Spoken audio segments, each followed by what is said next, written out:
거창유지관리부설 GC 아카데미가 진행하는 공동주택관리 톡톡입니다.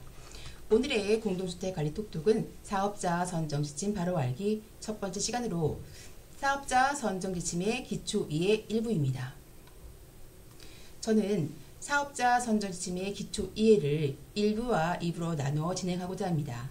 첫 번째 1부에서는 재정의 배경부터 공동주택관리법과 시행령 사업자 선정 지침 관리규약의 관계성과 위임부조까지를 함께 살펴보고 2부에서는 공동주택관리법의 법적인 부분과 정리하기, 체크포인트, Q&A기까지 함께 살펴보겠습니다. 대한민국의 주택관리사 시험제도가 도입된 것은 1989년이었고 작년에 27기 주택관리사까지 배출되었죠. 하지만 주택관리사가 공동주택에 의무 배치된 것은 1997년 1월 1일부터라고 합니다. 그러므로 첫 도입부터 의무 배치까지 거의 10년간 공동주택 관리 현장에는 자격을 가진 주택관리사보다 자격이 없는 무자격자가 훨씬 더 많았다고 보시면 되겠습니다.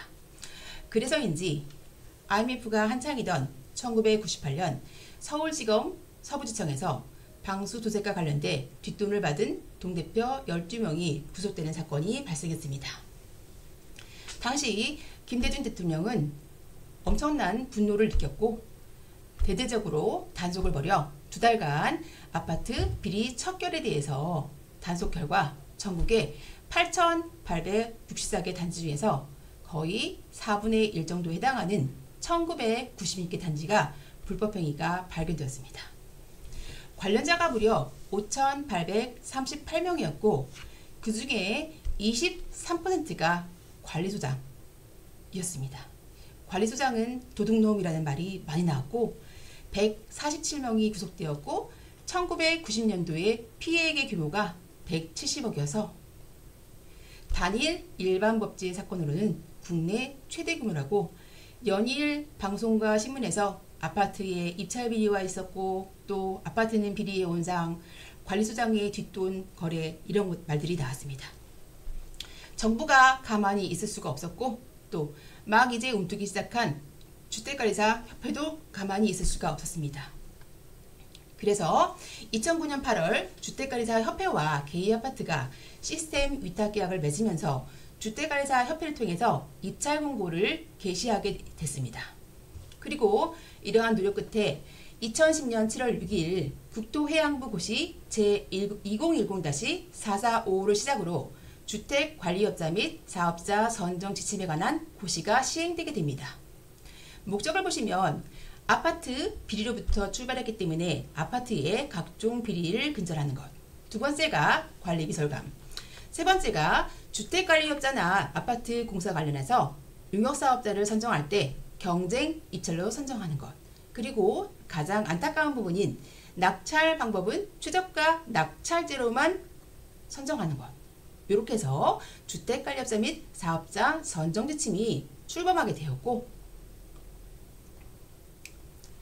2013년에 한국부동산원의 K아파트가 위탁기관으로 선정이 되었고 2015년 1월부터는 공동주택관리정보 시스템이 K아파트를 운영하면서 주택관리사 협회에서 K아파트로 입찰 시스템이 넘어가게 됩니다. 그리고 2016년 8월 12일에는 공동주택관리법이 분리 독립되면서 현재의 사업자 선정 지침에 이르고 있습니다. 주요 개정사항 보시겠습니다.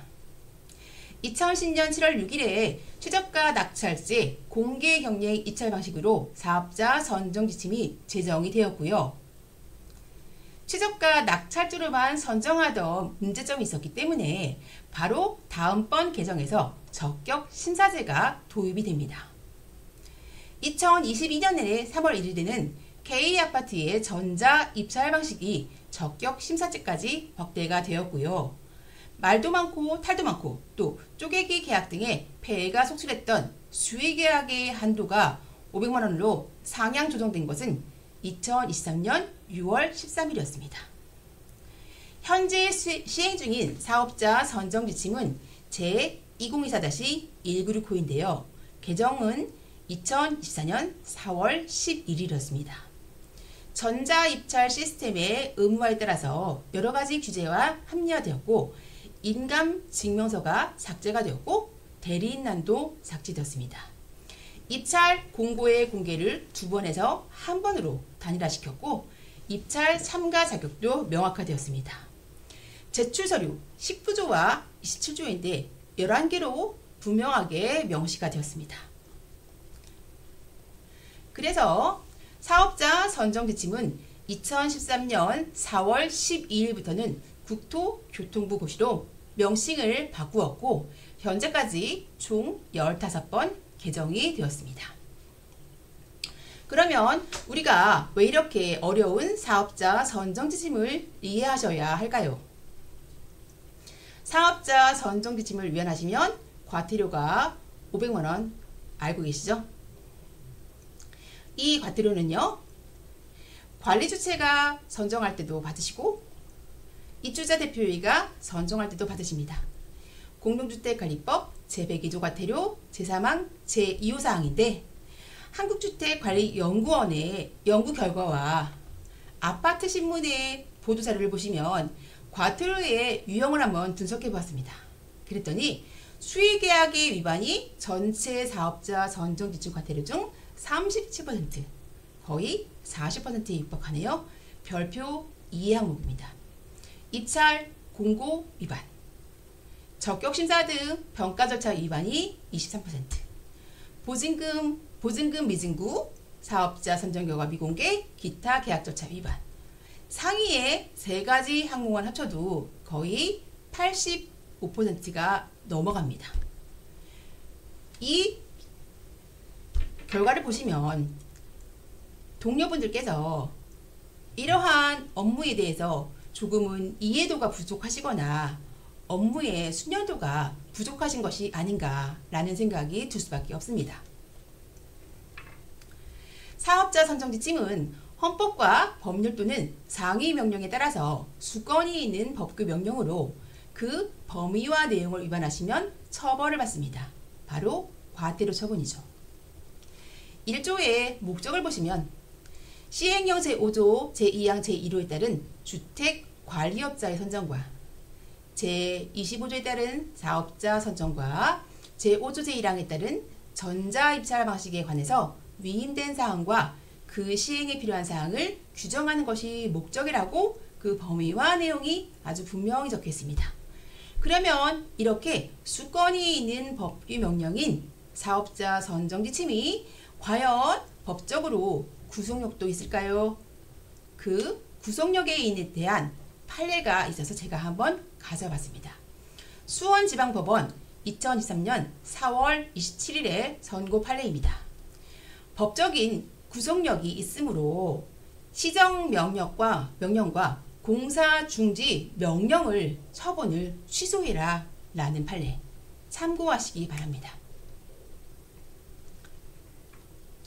사업자 선정지침은 2010년 7월 6일에 제정된 이후에 현재까지 총 15번의 잦은 개정과 규제가 있었습니다. 한 해에 2번밖에 사례돼 있었죠. 전자입찰이 정착이 될 때까지 총 15년이 걸렸습니다.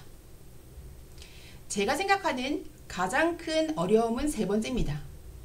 사업자 선정지침을 만들고 고시하는 국토교통부의 유권 해석과 과태료를 부과하는 각 지자체의 해석이 다른 것이 현장에서 겪는 어려움입니다.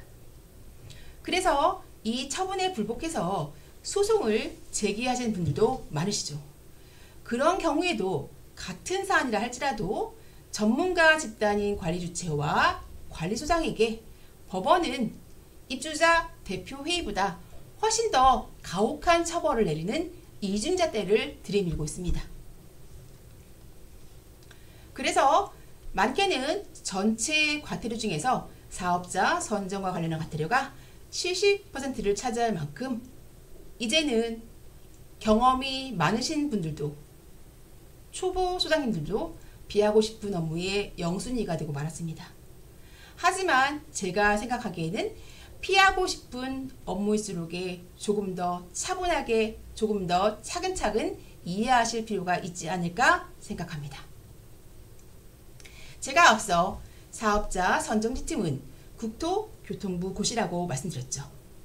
그런데 우리나라의 법은 법과 시행령과 시행규칙의 3단 구조입니다.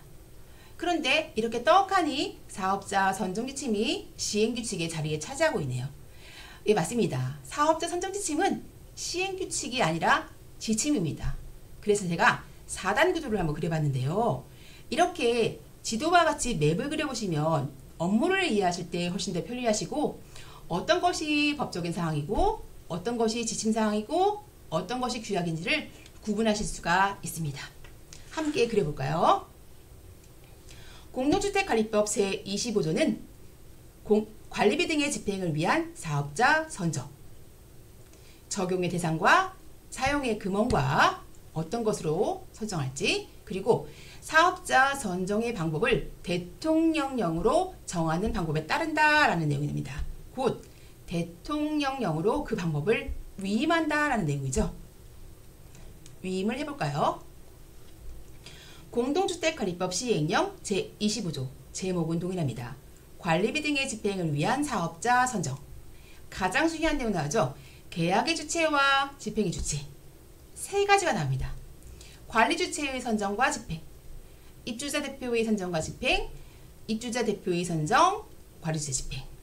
그리고 입찰의 방법을 위임을 했어요. 근데 시행 규칙으로 위임하지 않고, 그러니까 국토교통부령으로 위임하지 않고 국토교통부 장관이 정하여 고시하는 곳으로 위임했습니다.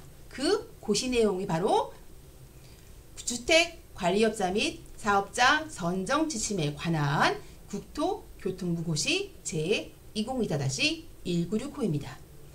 입찰의 절차, 참가 자격, 종류와 낙찰의 방법부터 사업자 선정의 공개 방법 및 그 기한까지 아주 다양한 내용이 나옵니다. 그리고 미처 선정 지침에 담지 못하거나 각 지역이나 지자체별로 조금씩 차별성이 있거나 아니면 개별 공동주택별로 자율성을 부과할 수 있는 것들은 관리규약 준칙이나 개별 관리규약으로 위임했습니다. 수의계약의 절차 방법 시기인데 주로 시기가 조금씩 차이가 있습니다. 그리고 각 지역별로 사업 수행 실적 평가의 방법이나 시기는 조금씩 차이가 있습니다. 이런 것들은 조금씩 아파트별로 차별성이나 자율성을 주기 위해서 관리규약에 위임했습니다. 하지만 저희가 지금 보고 있는 것은 사업자 선정 지침이기 때문에 한 번 더 보시라고 강조를 드리고 싶습니다. 오늘은 저희가 1부를 한번 공부해봤고요. 다음 시간에는 첫 번째 시리즈의 사업자 선정 지침의 기초 2의 2부를 함께 공부해 보겠습니다.